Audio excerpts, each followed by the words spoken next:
Bonjour, tu écoutes NUM Rendez-vous, l'émission de la révolution numérique et de la transformation digitale qui résume toute l'actualité des géants du web et de la tech tous les jours du lundi au vendredi. Nous sommes le lundi 28 octobre 2019 et cette émission est disponible sur ma chaîne YouTube Fan Rendez-vous et également sur toutes les plateformes de podcast, notamment Apple Podcast, Google Podcast et Spotify. Alors, quelles sont les nouvelles séries et les nouveaux films disponibles sur Netflix dès le 1er novembre 2019 ? Alors, au niveau des séries, American Son va sortir le 1er novembre, Atypical, la saison 3 sera disponible dès le 1er novembre également sur Netflix, Nous la vague le 1er novembre, Queer Eye, Bienvenue au Japon, Ash, The End of the Fucking World saison 2 dès le 5 novembre, Les œufs verts au jambon le 8, The Stranded le 14 novembre, El Club le 15, The Toys That Made Us saison 3, c'est une super série documentaire sur l'histoire des jouets.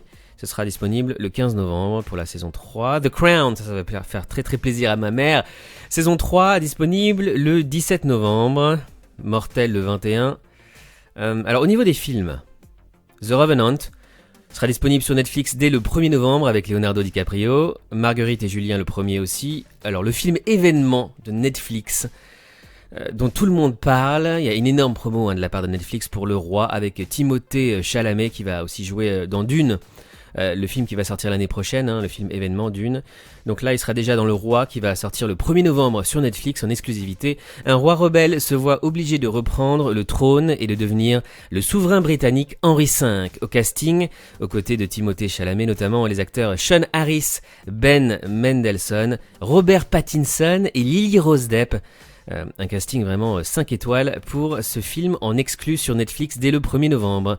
Le Parler des oiseaux, Drive et Safari pour Noël également disponibles dès le 1er novembre.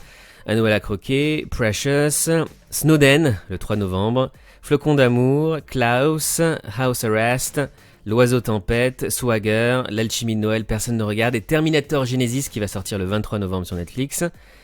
Et enfin, le film événement de l'année pour Netflix, c'est évidemment The Irishman, produit par Netflix, ce sera disponible dès le 27 novembre.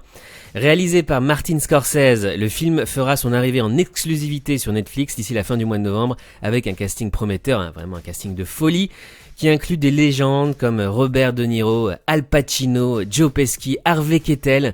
Ils seront tous rassemblés dans le long métrage qui raconte l'histoire d'un tueur à gages potentiellement impliqué dans la mort d'un syndicaliste des années 70. Hâte, vraiment très très hâte de regarder The Irishman sur Netflix. Il y aura aussi Holiday Rush, Arctic Justice, Thunder Squad et plein de documentaires disponibles pendant le mois de novembre sur Netflix. Autre news sur Netflix, comment Netflix mesure l'audience d'une série, on se pose souvent la question. Eh bien, dans une lettre envoyée à la demande du Parlement britannique, Netflix a présenté la manière dont elle mesure l'audience de ses contenus. 3 catégories de spectateurs. En fait, Netflix classe les spectateurs dans différentes catégories, il y en a 3. Sollicitée par le Parlement britannique, l'entreprise a en partie levé le voile sur son dispositif d'analyse. Elle distingue les personnes qui visionnent ses contenus en 3 catégories. Les starters regardent l'épisode 2 minutes puis passent à autre chose. Les watchers sont les abonnés qui regardent environ 70% d'un épisode ou d'un film puis zappent. Et enfin, les completers regardent l'intégralité du contenu. L'ensemble de ces relevés s'effectue sur 2 périodes. Une semaine après la diffusion, puis sur les 28 jours suivant la mise en ligne. Donc 3 catégories, starters, watchers et completers.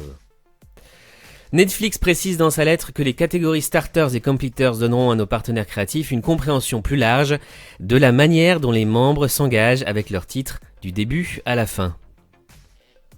Quant à la catégorie The Watchers, elle s'avère également importante. C'est en effet la donnée utilisée par Netflix lorsqu'elle fournit des chiffres d'audience au grand public. Ainsi, lorsque l'entreprise annonce que Stranger Things a été vu par 64 millions de personnes, la bonne formulation serait que 64 millions d'abonnés ont visionné au moins un épisode à 70% au cours du premier mois de diffusion. En combinant les résultats observés au sein de ces 3 catégories au coût de production d'un programme, Netflix est alors mieux à même de dire s'il mérite d'être prolongé ou non. D'autres critères rentrent sûrement en ligne de compte, tels que l'impact de l'arrêt d'une série en termes de désabonnement potentiel. Il est vrai que Netflix ne peut pas se permettre de perdre de l'argent indéfiniment. Sa dette globale, et je le répète souvent à mes étudiants, est estimé à 15 milliards de dollars. Oui, Netflix a aujourd'hui 15 milliards de dettes. Et Netflix vient de lever 2 milliards supplémentaires pour muscler encore plus son catalogue, pour faire face à la concurrence qui va arriver. Apple TV+, Disney+, HBO Max, Peacock de NBC Universal, etc. Netflix veut vous faire regarder vos films et séries en accéléré. Netflix teste actuellement une nouvelle fonction visant à permettre aux utilisateurs de visionner une série ou un film en version accélérée. C'était déjà disponible sur YouTube et maintenant cette fonctionnalité est également testée sur Netflix en permettant de visionner un film ou une série en accéléré. Certains détenteurs de smartphones Android ont pu apercevoir cette nouvelle option au sein de l'application Netflix qui permet donc de visionner un contenu en 1,25 fois ou même en 1,5 fois. A contrario, l'option permet aussi de visionner un contenu à 0,5 fois ou 0,75 fois de sa vitesse réelle. Autre news du jour, on va parler évidemment des GAFAM, Google, Apple, Facebook, Amazon, Microsoft. D'ailleurs, tous les articles mentionnés dans cette vidéo sont évidemment dans la description de cette vidéo sur YouTube, comme d'habitude. Le patron de Google a du mal à instaurer la transparence dans son groupe. Le patron de Google, Sundar Pichai, a admis lors d'une réunion interne avoir vraiment du mal à mettre en place la transparence à grande échelle. Google entraîne une IA, une intelligence artificielle, à reconnaître les odeurs. C'est une nouvelle étape qu'on est en train de passer là dans le développement de l'IA. Des chercheurs de Google développent une IA qui reconnaît les odeurs en analysant les molécules. Je vous avais déjà parlé dans cette émission des IA qui sont capables maintenant du toucher, de ressentir des choses et avec les doigts, en quelque sorte. Et bien maintenant, les IA vont pouvoir analyser les odeurs. Stadia, Google promet des nouveaux jeux vidéo exclusifs chaque année. Google entend alimenter le catalogue de Stadia, le Netflix du jeu vidéo, avec plusieurs grosses exclusivités comme Sony. Google va créer plusieurs studios consacrés à Stadia afin de muscler son service de jeux vidéo en streaming. Google va lancer plusieurs studios, certains jeux mettront en avant les avantages du cloud gaming via des expériences qui ne seraient pas possibles sur les consoles classiques. Google lance des applications pour vous rendre moins accro à votre smartphone. Pour passer moins de temps sur votre smartphone, il va falloir télécharger des applications et en profiter, c'est en tout cas l'avis de Google. Google lance une panoplie d'outils pour passer moins de temps sur son smartphone. Google présente 6 expériences pour s'éloigner de son smartphone, se concentrer sur l'essentiel et prendre conscience de notre addiction au smartphone. Après Netflix, YouTube, qui appartient à Google, va sortir son premier film interactif. YouTube vient de diffuser la bande-annonce de son film interactif A Heist with Markiplier, qui est un YouTuber, Markiplier qui est un YouTuber américain. Le long métrage sera disponible sur la plateforme à partir du 30 octobre prochain. Droit voisin, Facebook n'entend pas rémunérer la presse française pour les liens enrichis. Droit voisin, comme Google, Facebook ne rémunérera pas la presse française et la presse européenne pour des liens enrichis. Facebook News, Facebook lance un onglet pour les articles de presse. Ça y est, c'est lancé aux États-Unis. Facebook News, une nouvelle section dédiée à l'actualité sur le réseau social. Le nouveau concurrent de Google News fait ses débuts aux États-Unis. Chargé d'éviter les délits d'initiés, l'avocat d'Apple était lui-même coupable. Il était chargé de lutter contre les délits d'initiés au sein de la marque, mais a passé 10 ans de sa carrière à profiter de son poste pour acheter ou vendre des actions Apple. En misant sur le cloud, Amazon est devenu un acteur incontournable des élections américaines.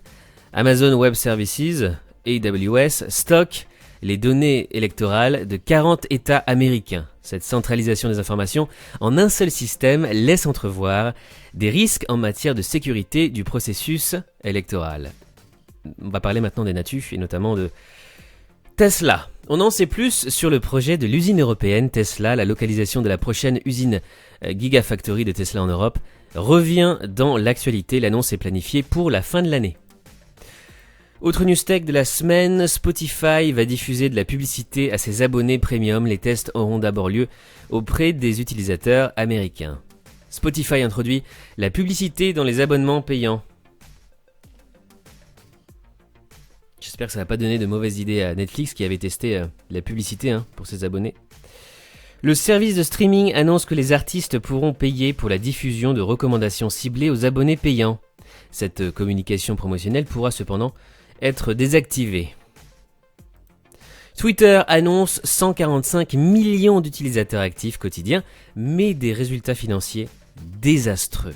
Twitter, les résultats financiers décevants font plonger le titre en bourse. Le site de microblogging affiche des résultats moins bons que prévus pour le troisième trimestre. Résultat, le titre de la société a plongé à la bourse de New York. Et de son côté, Snapchat s'envole. Snapchat confirme son embellie cette semaine. Snap Inc. a publié ses résultats financiers du troisième trimestre fiscal 2019. Tout est en hausse, mais la rentabilité n'est pas encore au rendez-vous. Snapchat, c'est 210 millions d'utilisateurs au monde. 210 millions d'utilisateurs au monde. Mais Snapchat perd de l'argent, toujours pas rentable.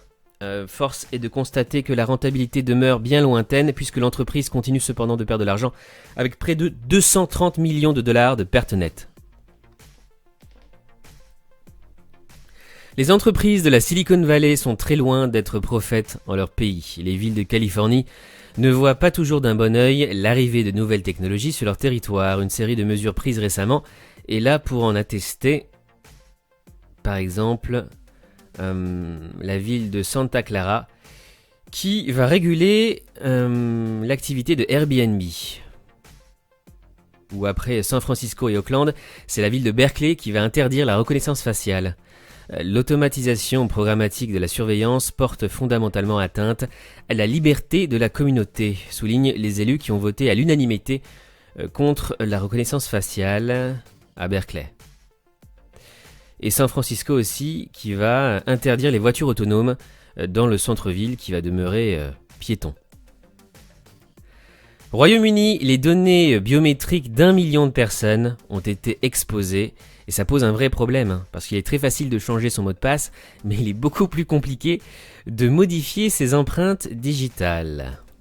Porsche et Star Wars ont un étonnant projet en commun.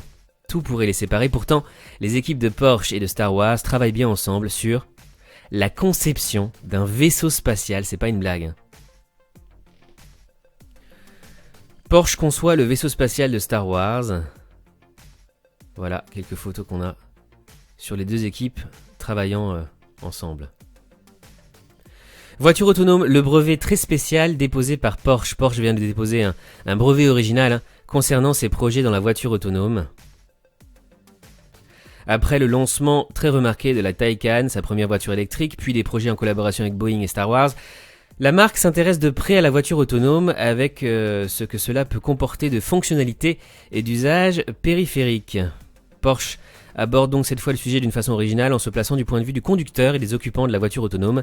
Témoin ces brevets de siège de conducteur multimode déposés par le constructeur automobile allemand au début du mois d'octobre. Le dossier de brevet décrit un siège qui se reconfigure pour une position de conduite dédiée, position dite directionnelle, une position axée sur la productivité, position travail, et une position complètement inclinée, position détente.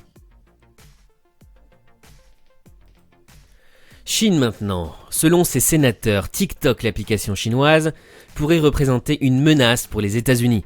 Chuck Schumer et Tom Cotton, deux sénateurs chevronnés, demandent aux services de renseignement d'enquêter sur les pratiques de collecte de données effectuées par l'application TikTok. Washington accuse TikTok de collusion avec Pékin, l'application chinoise TikTok qui compte plus d'1 milliard d'utilisateurs actifs mensuels à travers le monde, et sous le feu de Washington qui accuse le réseau social d'être sous la coupe de Pékin. News France maintenant. Les startups françaises commencent à hiberner et ont levé la semaine dernière 46,6 millions d'euros. C'est pas énorme. Madbox qui a levé 15 millions d'euros. Ideal Group, PropTech 11 millions d'euros et Nice Cactus 5 millions d'euros. Alors Madbox, c'est une entreprise je crois de jeux mobiles. Né de la fusion de deux petits studios en juillet 2018, le développeur de jeux mobiles Madbox rencontre un succès notable avec déjà plus de 100 millions de téléchargements. Avec 20 millions d'euros de plus, Welcome to the Jungle pérennisera-t-il son modèle. Welcome to the Jungle qui est un site de recrutement, qui fait aussi des vidéos et qui crée du contenu pour les marques employeurs afin qu'elles puissent recruter. McDonald's et sa web-série débarquent sur MyCanal. McDonald's a annoncé le 23 octobre le lancement de sa mini-série disponible sur MyCanal. C'est une mini-série de 5 épisodes en 5 minutes, diffusée gratuitement sur MyCanal.